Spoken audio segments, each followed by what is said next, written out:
कमला एक बहुत स्वार्थी महिला है। उसने पैसों के लिए एक ऐसे इंसान से शादी की जो पहले से शादीशुदा और एक बच्चे का पिता भी था। कमला के पति को मरे हुए एक अरसा बीत गया है। अब वो अपने सौतेले बेटे वैभव के साथ रहती है। वैभव के दिल में अपनी माँ को लेकर इतना डर है कि वो अपनी माँ के सामने एक शब्द नहीं बोल पाता। उसकी माँ जो कहती है उसको सर झुकाकर वही मानना पड़ता है। वैभव, तुमने अभी तक घर का काम क्यों नहीं किया? तुमसे कितनी बार कहा है कि सूरज निकलने से पहले तुम घर की साफ सफाई पूरी कर दिया करो। वैभव कुछ नहीं बोलता, चुपचाप सर झुकाए अपनी माँ की बात सुनता रहता है। तभी पास में खड़ा नौकर सुखराम कहता है, मालकिन, वैभव बाबा को रात से तेज बुखार है, इसलिए वो सुबह जल्दी उठ नहीं पाए। उनके बदले मैं घर की साफ सफाई कर देता हूँ। ऐसे कोई बुखार नहीं है, मैं इसे अच्छी तरह से जानती हूँ। ये सब काम न करने के बहाने हैं। सुखराम काका, बोल दो इसे, सारे घर का काम यही करेगा, और इससे समय पर अपना काम पूरा नहीं किया तो इससे आज का खाना भी नहीं मिलेगा। मगर मालकिन, वैभव बाबा की सच में ही तबीयत खराब है, आप एक बार देख तो लीजिए। कमला बिना कुछ बोले वहाँ से चली गई और बेचारा वैभव तेज बुखार में भी काम करता रहा। कमला वैभव की शादी एक ऐसी लड़की से कराना चाहती थी जो अनपढ़ हो और कमला से इसी तरह डरे जिस तरह वैभव डरता है, ताकि वैभव की सारी जायदाद और धन दौलत उसकी मुट्ठी में रहे। लेकिन आज के जमाने में ऐसी लड़की मिलना मुश्किल है। कमला कार में यही सब कुछ सोचती जा रही थी कि तभी रास्ते में, अरे ड्राइवर, तुमने कार क्यों रोक दी? और ये इतना शोर कैसा? मैडम, आगे कुछ बंजारों का खेल चल रहा है, इसलिए भीड़ लगी है। मैं अभी भीड़ को साइड में करवाकर कार निकालता हूँ। ड्राइवर भीड़ को साइड करके कार निकालने की कोशिश करने लगा कि तभी कमला की नजर रस्सी पर चल रही एक फुलवा नाम की बंजारन पर पड़ी। क्यों ना मैं इस बंजारन की शादी वैभव से करा दूं? ये तो अनपढ़ लग रही है, मेरे पैरों तले दबकर भी रहेगी। मुझे अभी इसके माँ बाप से बात करनी होगी। ये सोचकर कमला ने उन बंजारों से बात की और उन्हें शाम को अपने घर बुलाया। फुलवा के माता पिता वहाँ उसे लेकर आ गए। उन्होंने इतना आलीशान घर पहले कभी नहीं देखा था। अच्छा हुआ आप लोग आ गए। देखिए, मुझे घुमा फिरा कर बात करने की आदत नहीं है, इसलिए सीधे सीधे मुद्दे पर आती हूँ। मुझे आपकी बेटी बहुत पसंद है। मैं अपने इकलौते बेटे की शादी आपकी बेटी फुलवा से कराना चाहती हूँ। इसके बदले में आप जो चाहो वो ले सकती हैं। तभी फुलवा की माँ कहती है, ये क्या कह रही है मैम साहब? कहीं आप हमारी गरीबी का मजाक तो नहीं उड़ा रही ना? आप मेरे बेटे से मिल लो। अगर आपको मेरा बेटा पसंद आता है तो मैं कल से ही शादी की तैयारी शुरू कर दूंगी। सुखराम, सुखराम, वैभव को लेकर आओ। फुलवा अपनी माँ के कान में फुसफुसाती है, माँ, कहीं इस मेम साहब का छुरा पागल तो ना है? फुलवा अपनी माँ से बात कर रही होती है कि वैभव वहाँ आता है। फुलवा उसे देखती ही रह जाती है और उसके माता पिता उसकी शादी तय कर देते हैं। शादी वाले दिन किसी को फुलवा और वैभव की बेमेल विवाह की बात समझ में नहीं आती। फिर भी एक औरत कमला से पूछ लेती है, कमला जी, आपने अपने इकलौते बेटे की शादी देहाती गवार से क्यों करा दी? ये बंजारन आपके घर की बहू बनने लायक तो नहीं है। कम से कम अपने स्टेटस का ही ख्याल कर लिया होता। बहू तो अपनी टक्कर की लाती, आपने तो बंजारन को ही बहू बना लिया। अब कमला को समझ में नहीं आ रहा था कि इस बात का क्या जवाब दे। वो कुछ देर चुप रही और सोच समझ कर कहती है, बहन जी, आपको तो पता है आजकल के बच्चे किसी की बात कहाँ सुनते हैं। मैं तो अपनी बहू एक पढ़ी लिखी और अपनी सोसाइटी की ही ढूंढ रही थी। लेकिन मेरे बेटे ने मेरे सामने इस बंजारन को लाकर खड़ा कर दिया। बोला कि मैं शादी करूंगा तो इसी से। अब भला मैं क्या करती, मुझे अपने बेटे के सामने झुकना ही पड़ा। कमला की ये बातें सुखराम भी सुन रहा था। उसने ये सारी बातें वैभव को जाकर बता दी। काका, मैं तो फुलवा को जानता भी नहीं, फिर माँ मेरे बारे में झूठ क्यों कह रही है? अरे बेटा, तुम कितने भोले हो, तुम्हें कुछ भी नहीं पता।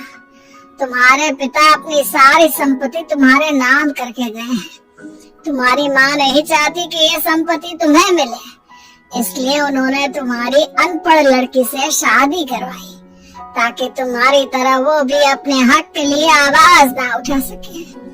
सुखराम काका, मैं क्या करूँ, आप ही बताओ। माँ के सामने आते ही मेरे हाथ पैर कांपने लगते हैं। मैं माँ को कुछ भी नहीं कह पाता।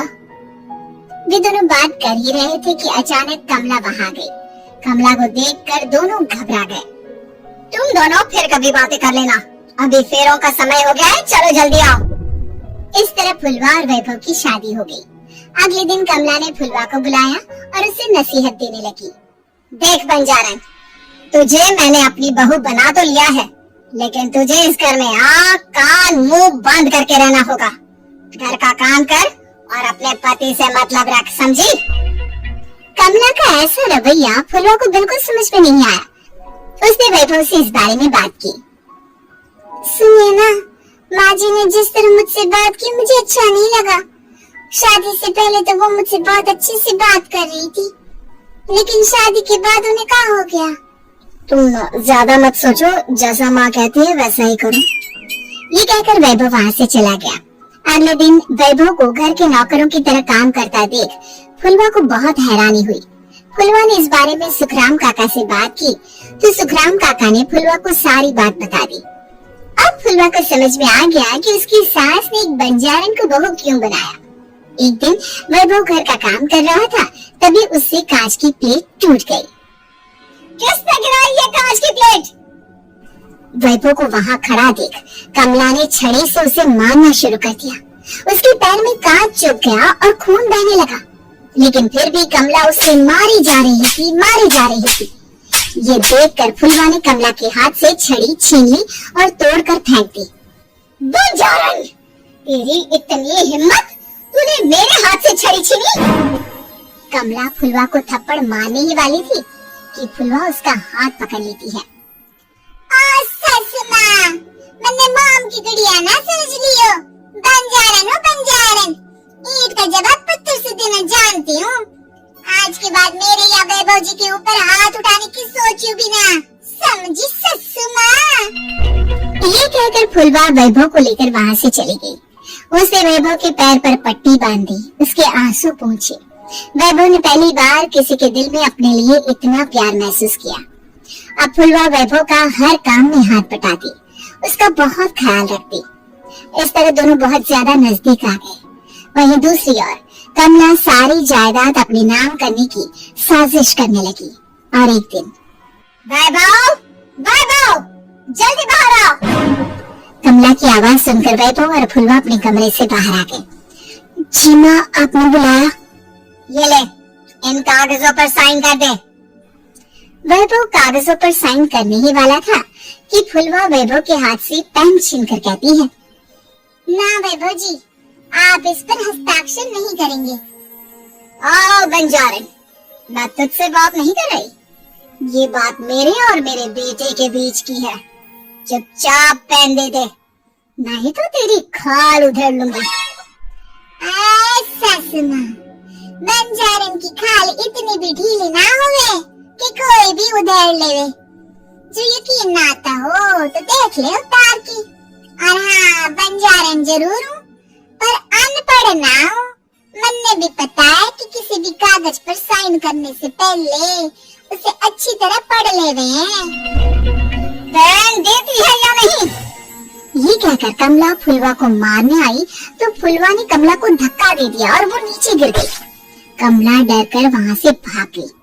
अब फुलवा ने वो कागज उठाए और वैभव के साथ सीधा वकील के पास चली गई। वकील ने वो कागज देखी और फुलवा को बताया, वैभव के पिता की सारी जायदाद और संपत्ति वैभव के नाम है, लेकिन वैभव की सौतेली माँ इस संपत्ति को अपने नाम कराना चाहती है, इसलिए इन कागजों पर वो साइन करा रही थी।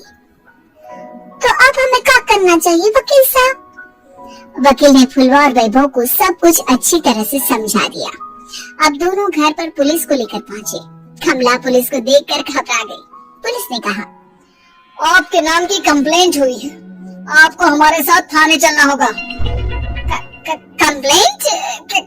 कैसे कंप्लेंट? आप अपने सौतेले बेटे पर बहुत अत्याचार करती हो, धोखे से सारी जायदाद अपने नाम करा रही हो। अब नहीं इंस्पेक्टर साहब, जरूर ये मेरी बहू की कोई साजिश है, इसने गलत कंप्लेंट की है। मैडम, शिकायत आपकी बहू ने नहीं बल्कि आपके बेटे वैभव ने की है। कमला वैभव का नाम सुनकर दंग रह गई। जिस बेटे ने कभी उसके सामने सर नहीं उठाया था, आज वही बेटा उसके सामने पुलिस को ले आया है। वैभव, तुम्हारी इतनी हिम्मत कि तुम पुलिस को ले आए? हाँ माँ, मैं लाया हूँ पुलिस को, और मेरे अंदर इतनी हिम्मत कभी ना आती अगर फुलवा मेरा साथ ना देती। आपने बंजारन बहू को लाकर अपने ही पैर पर कुल्हाड़ी मारी है माँ। मैडम, अब की बात खत्म हो गई हो तो चलो हमारे साथ। बाबा, मुझे माफ कर दो, मुझे थाने मत भेजो। आज के बाद मैं तुम्हें कभी नहीं मारूंगी, तुम्हें कभी परेशान नहीं करूंगी, मुझे माफ कर दो। वैभव अपनी कंप्लेंट वापस ले लेता है और पुलिस वहाँ से चली जाती है। वैभव अपनी सौतेली माँ से कहता है, मैंने पुलिस को वापस तो भेज दिया है, लेकिन मैं आपको माफ नहीं कर सकता।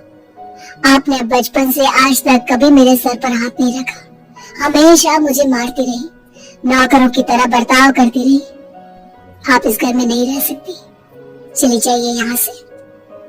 कमला घर छोड़कर चली गई और सड़क किनारे खड़ी होकर सोचने लगी, काश मैंने वैभव को माँ की तरह प्यार किया होता तो आज मैं इस तरह से बेसहारा ना हो जाती।